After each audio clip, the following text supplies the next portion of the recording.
Pia nitasoma na ile ya 22 sura ya 20 na ule mstari wa 11. Biblia inasema, kisha nikaona kiti cha enzi kikubwa cheupe na yeye aketie juu yake, ambaye nchi na mbingu zikakimbia uso wake, mahali pao hapakuonekana. Nikawaona wafu wakubwa kwa wadogo wamesimama mbele ya hicho kiti cha enzi, na vitabu vikafunguliwa, na kitabu kingine kilifunguliwa ambacho ni cha uzima, na hao wafu wakahukumiwa katika mambo hayo yaliyoandikwa katika vile vitabu sawa na matendo yao. Bahari ikawatoa wafu waliokuwamo ndani yake, na mauti na kuzimu zikawatoa wafu waliokuwamo ndani yake, wakahukumiwa kila mtu kwa kadri ya matendo yake. Mauti na kuzimu zikatupwa katika lile ziwa la moto. Hii ndiyo mauti ya pili, yaani hilo ziwa la moto. Na iwapo mtu yeyote hakuonekana ameandikwa katika kitabu cha uzima, alitupwa katika lile ziwa la moto.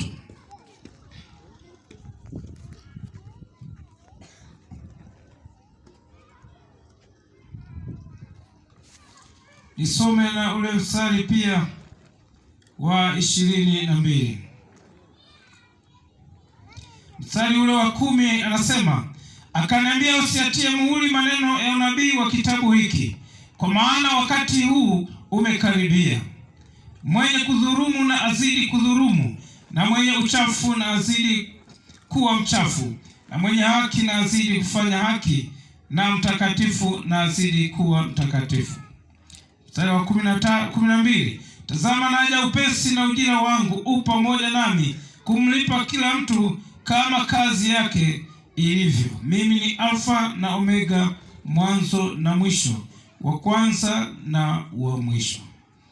Heri wazifu wangu zao wawe na amri ya kuendea huo mti wa uzima, na kuingia mjini kwa milango yake.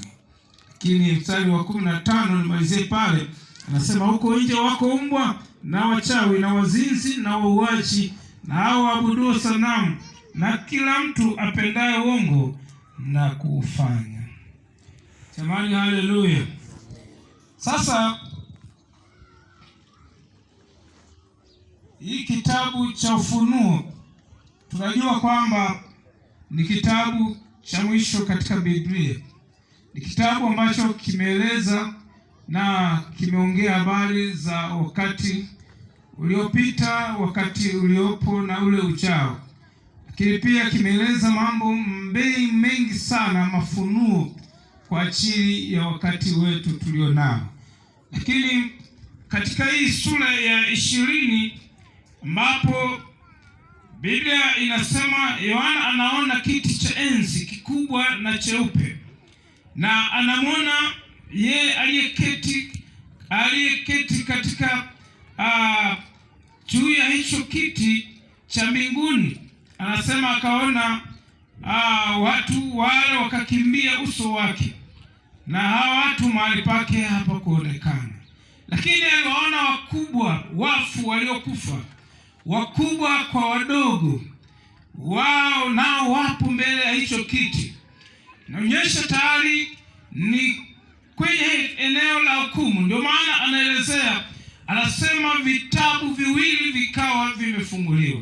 Sasa ujumbe wa jina leo ni kwamba tunashughulikia kwa habari ya jina lako limeandikwa kwenye kitabu kipi, kwamba jina lako linaandikwa kwenye kitabu kipi.